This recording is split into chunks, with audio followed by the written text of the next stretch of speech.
ሰላም እንዴት ናችሁ? ዛሬ ከኔ ጋር ይሄን የመሰለ ዋፍል እንሰራለን።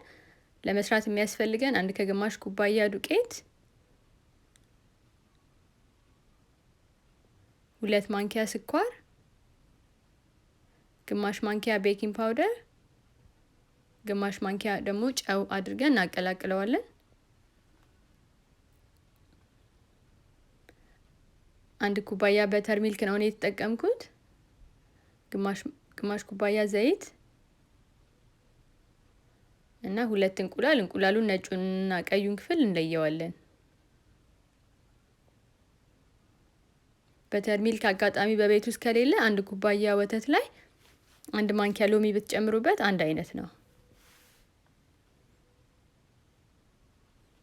ነጩን በደንብ አድርገን እንመታዋለን።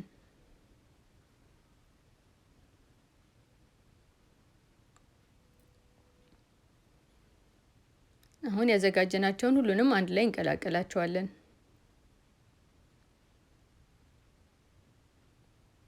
ይህንን ለማደባለቅ ማሽን መጠቀም የለብንም፣ በእጃችን ብናቀላቅለው በቂ ነው።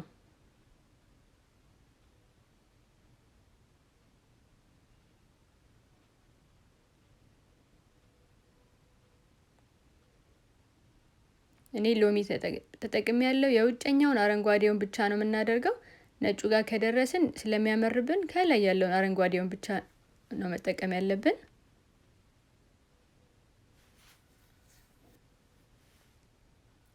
ነጩን ካስገባን በኋላ ኃይል መጠቀም የለብንም ብዙም አቅም ስለሌለው እና ደግሞ በኋላ ዋፍላችን ውስጡ ክፍትፍት ያለ እንዲሆን የሚያደርግልን ይሄ ስለሆነ ቀስ ብለን እናቀላቅለዋለን።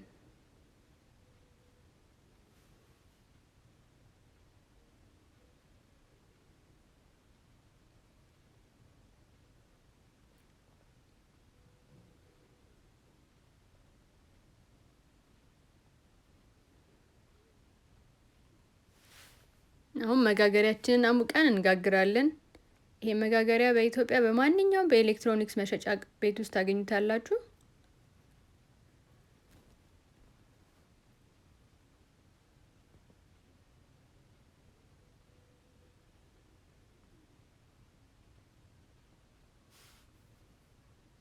ዋፍል ስንሰራ ያው ሁሉ ጊዜ ከላይ የምናደርገው ከተጋገረ በኋላ ከላይ የምናደርገው ነገር ነው የሚያጣፍጥልን። ስለዚህ ስኳር ማናበዛው ለዚህ ነው። አሁን እዚህኛው ላይ እኔ ቸኮሌት ቺፕስ ጨምርበታለሁ።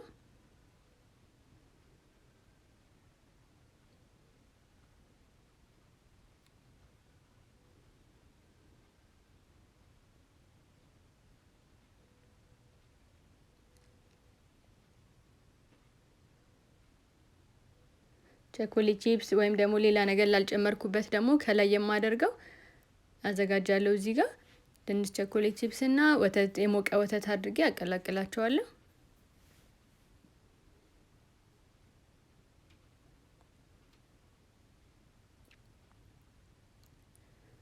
በላስቲክ ውስጥ ከተን ጫፏን እንቆርጣትና በማንኪያ መቀባት እንችላለን፣ ግን እንዳይበዛብን ብዬ ነው።